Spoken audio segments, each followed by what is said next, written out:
daily podcast on the Arizona Wildcats. Part of the Locked On Podcast Network, your team every day.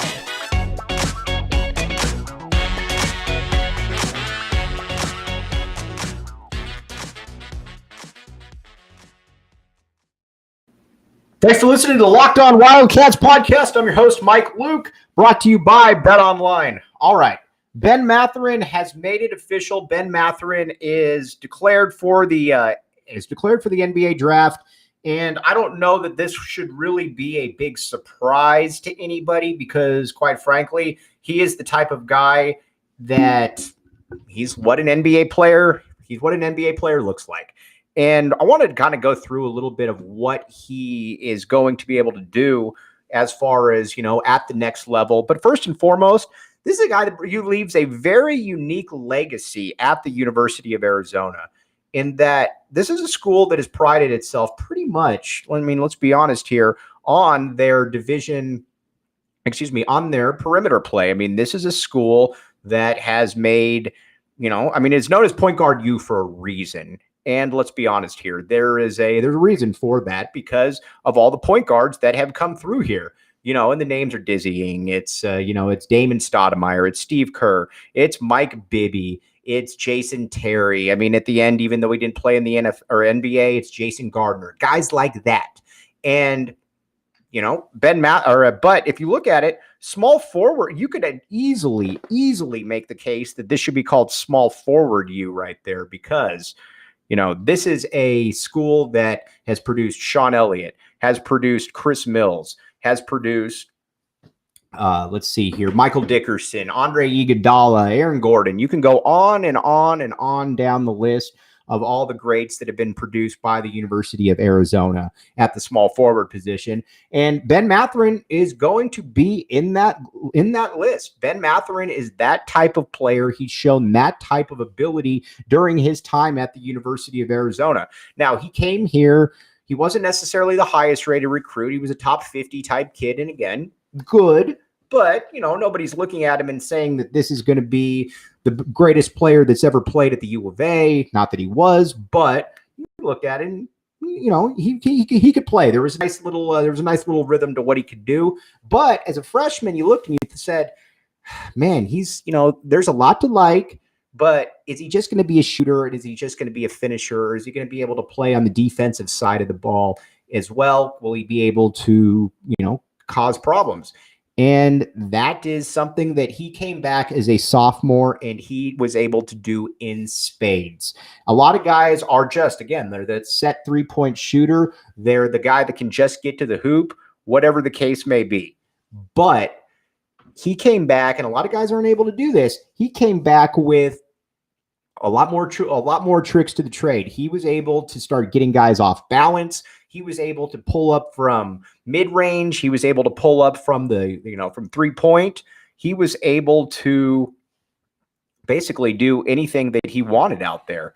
And I don't know that a lot of people thought that he was going to be able to do something like that. Impressive about him is that he became a far more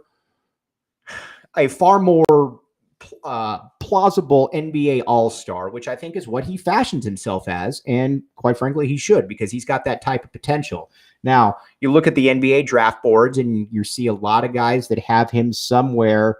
You see a lot of guys that have him around 10th pick. I don't buy it. I think that he's significantly better than that. I think that he's going to be a guy that is going to be in the 5, 6, 7 range, especially after they start testing him. Who knows? But I like him more than pretty much anybody outside of that big three where you got Holmgren, Smith, and Banchero. Outside of that, I'm in. I think that he can do pretty much everything. And this is the best perimeter player that Arizona has had in probably 12, 13, 14, 15 years maybe. And we're going to get into a little bit of the legacy that he does leave behind because, quite frankly, it's not just that. He leaves behind a legacy as one of the forerunners of bringing Arizona basketball back to national prominence. But also need to tell you about Athletic Greens. You a little bit worried about your gut right now? The Athletic Greens is where it's at.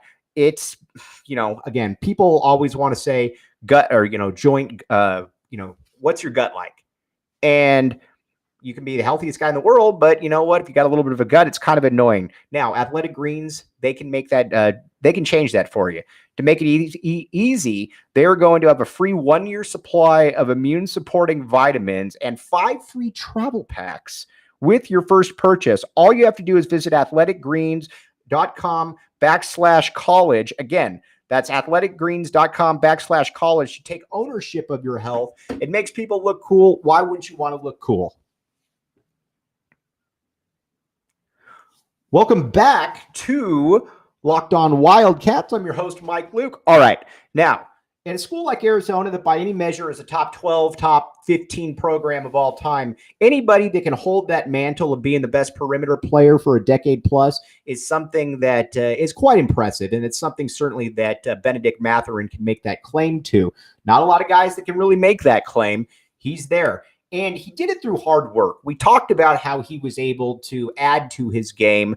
I think the other thing, too, that he really showed, and this was in the TCU game, and he showed this one in spades, was that he could get to the hoop, that he could make the big shots when he needed to. You saw that against TCU.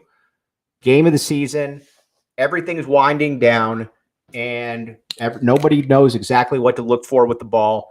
Benedict Mathurin gets it. I'm screaming, and again, I don't know what I'm talking about, but I'm screaming, call a timeout, call a timeout. And Tommy Lloyd says, do your thing. Benedict Mathurin rocks back and forth, gets his guy off balance, pulls up from three, nothing but net. Arizona goes on to win in overtime. Granted, Arizona lost in the next game. I get that. But it showed you, too, that he had a different level of gumption that a lot of guys that certainly have. And he showed it. So there's really everything that he checks off every box, from clutch play to athleticism to scoring. He needs to improve his defense a little bit. But I think if you go to a place that values good team ball, and I think you look at a place like the San Antonio Spurs, I'm going to keep bringing them up. They're going to be probably a late lottery team. That's the kind of guy, that's the kind of place that you want him to go to, because he can work on his game. He can continue to get better around a franchise that knows exactly what they're doing. He doesn't know necessarily he doesn't know everything. You don't want him going to the Kings. You don't want him going to one of those crummy franchises. You want him going to a place where they know what they're doing, because he's got that type of ability. Now, the other thing that he also leaves here with, he leaves here a legacy of being at the forefront of the rejuvenation of Arizona basketball, led by Tommy Lloyd, Dave Hickey, President Robbins. And he was the face of that. And that's what's impressive about what he was able to do. We're going to talk a little bit more about that on the other side. But first, again, we're going to have a little bit shorter of a podcast here. I'm going to have a few technical issues. Want to tell you about, let's see here. I want to tell you about a couple different things, because there's obviously a lot of different things we want to talk about here.